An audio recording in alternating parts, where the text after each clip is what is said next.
Olá, caros irmãos e irmãs de vários lugares no mundo. Como estamos na Semana Santa, não resisti a gravar uns vídeos extra para aprofundarmos no sentido destes dias da Semana Santa, sobretudo da Quinta-feira Santa, Sexta-feira Santa e Sábado Santo, que são dias que muitas vezes passam despercebidos, ou talvez participemos em alguma procissão, talvez até visitemos igrejas, mas às vezes passa-nos despercebida qual é a intenção com que Jesus vive todos estes momentos da sua paixão e qual é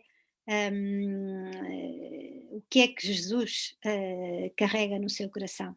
É evidente que nunca saberemos exatamente descrever o que Jesus sentiu, o que Jesus vivia nesses momentos, mas por isso mesmo é que a Igreja nos oferece todos os anos a Semana Santa para cada vez podermos conhecê-lo um pouco melhor,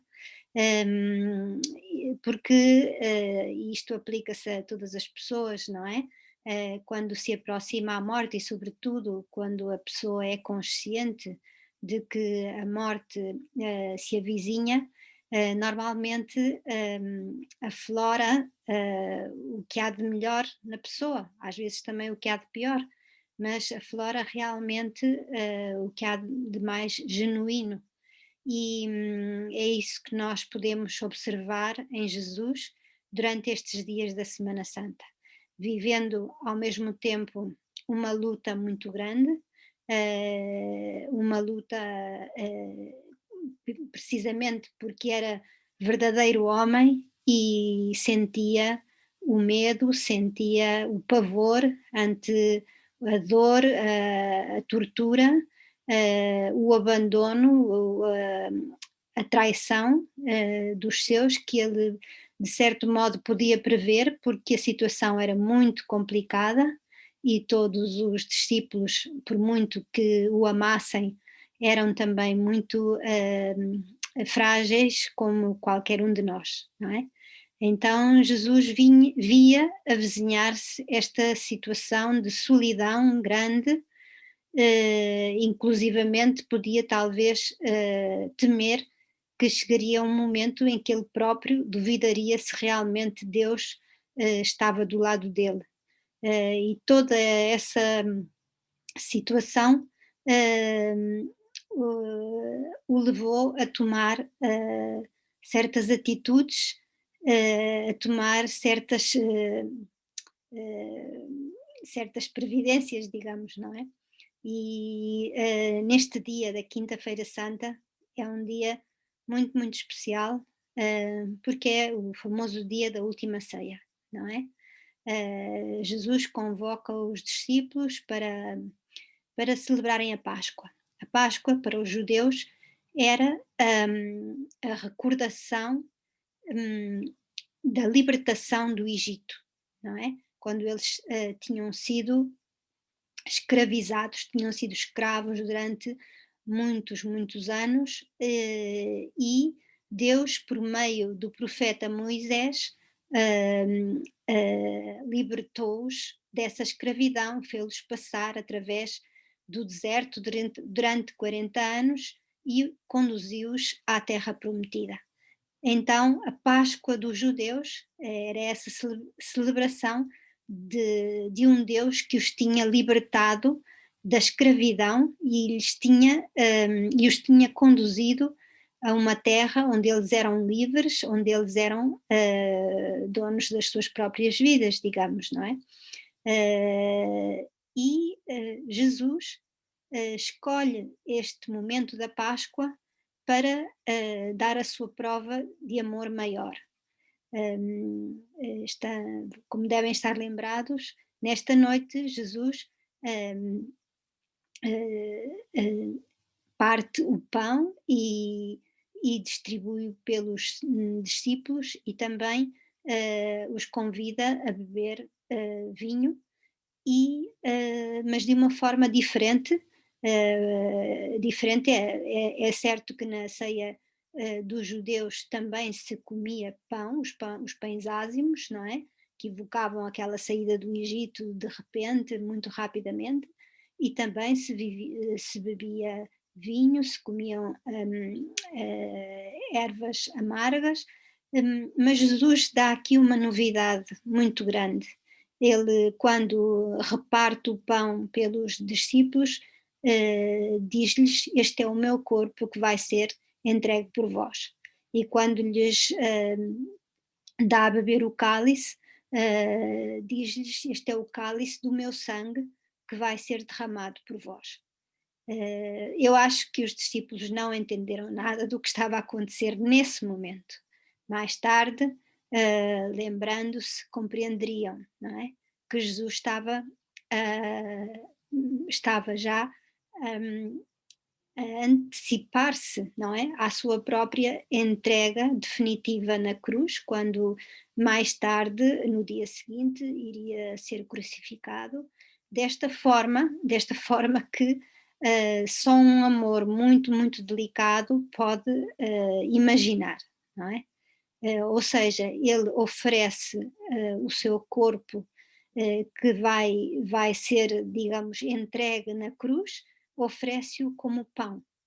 Pão que é alimento, pão que é a força para o caminho que os discípulos vão precisar a partir de agora mais do que nunca, pão que vai ser a companhia que eles vão sentir, porque Jesus vai ficar vivo no meio deles cada vez, e no meio de nós, cada vez que celebramos a Eucaristia, a missa, que é precisamente a celebração que Jesus iniciou nesta última ceia e que nós continuamos a celebrar ao longo dos séculos. Jesus encontrou uma maneira de ficar muito perto de nós, e não é só assim para nós olharmos para ele, não é? Que também podia ser uma boa maneira, nós podermos adorar como adoramos quando entramos numa igreja e sabemos que está ali presente Jesus na Eucaristia, mas não só para o adorarmos, mas sim para ele ser o nosso alimento, para ele se fazer conosco de uma maneira perfeita e nós podermos aos poucos ir-nos transformando nele à medida que nos unimos a ele. É uma coisa que supera a nossa capacidade, a nossa inteligência. Mas Jesus teve também outro gesto que nos conta o Evangelho de São João, e é que nessa mesma noite ele se levantou e começou, se levantou, se despojou das suas vestes e, pegando numa toalha, começou a lavar os pés dos discípulos. Ora, este gesto do lava-pés que nós fazemos também na igreja, embora agora não se possa fazer por causa do Covid, este gesto do lava-pés tinha um significado muito próprio, porque naquele tempo as ruas, as estradas não eram alcatroadas, não é verdade? E as pessoas tinham sempre os pés sujos quando andavam na rua. Então, aqui no Japão, por exemplo, quando nós entramos em casa, temos de tirar os sapatos para não sujar a casa, não é? No tempo de Jesus, as pessoas com certeza o chão também seria chão de terra batida, não é? E então o que é que eles faziam? Lavavam os pés na entrada da casa, não é? Mas quem é que fazia isso? Era um servo, um escravo, a pessoa que tinha a posição mais inferior, não é? Naquele tempo. E é essa posição que Jesus assume nesse momento, ajoelhando-se aos pés dos discípulos, humilhando-se, mas com muito amor, muita delicadeza. Porquê? Porque o que é que Jesus quer significar através disto? Por um lado, eu acho que ele quer deixar, embora eles não percebessem o que estava a acontecer, o próprio Pedro pede, por favor, não faças isso, não é? Embora eles não percebessem, eu acho que foi um ato, um gesto de Jesus que os marcou para sempre. marcou porque não foram só palavras, foram mesmo, ele tocou os pés deles. E eu não sei se vocês têm experiência de que alguém vos lave os pés, não é? Ou qualquer outra parte do corpo, como pode ser quando estamos doentes e não podemos fazer a nossa própria limpeza, e tem de ser alguém a fazê-lo por nós, e sentimos-nos às vezes humilhados por isso, ou muito agradecidos, não é? O gesto de Jesus tem este significado, que ele toca a parte mais suja de nós, não é? Que nós temos vergonha, que preferimos não mostrar a ninguém, que não queremos que ninguém saiba, mas Jesus não só não tem medo, como também não tem nojo, digamos. Jesus abraça essa parte de nós, limpa, cura, cuida, não é? Porque os pés não estão só sujos, os pés suportam o peso do corpo, estão também cansados, não é verdade? E nós quantas vezes nos sentimos assim, cansados, tristes, abatidos, não é?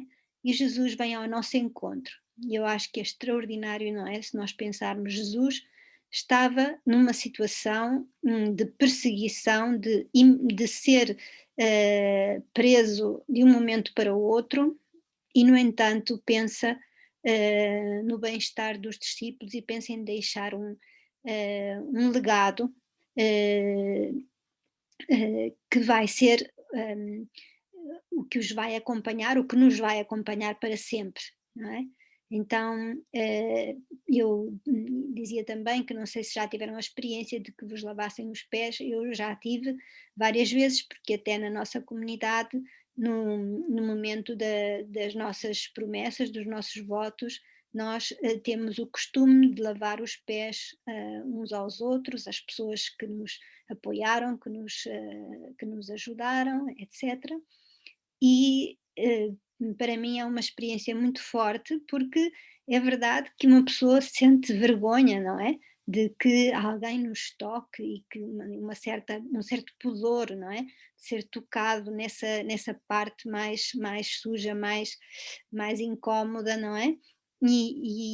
No entanto, é isso que Jesus quer fazer connosco, não quer que nós tenhamos medo, que nos deixemos amar por Ele nas nossas situações mais frágeis, nas nossas situações de dor, de, de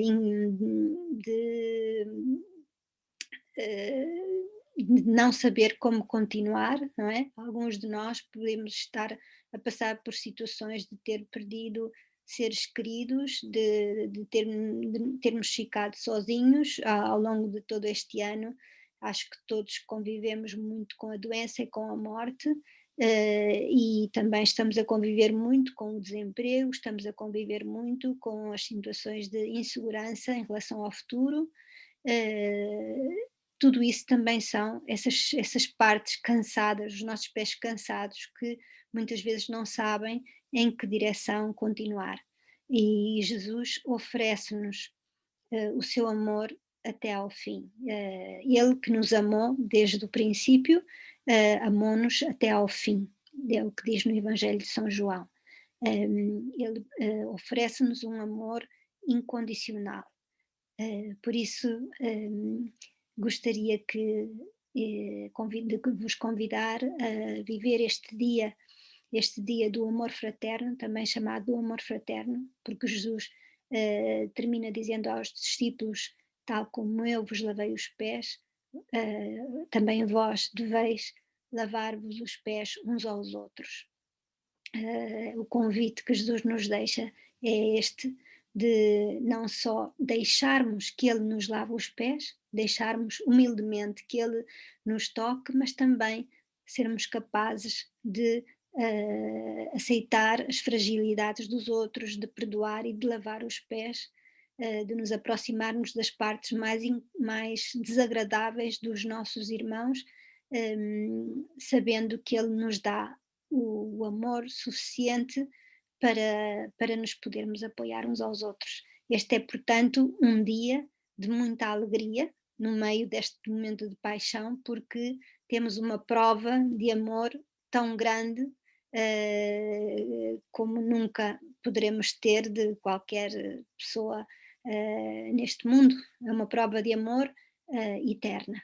Então, que todos possamos desfrutar deste dia e deixar-nos amar por Jesus tal como somos.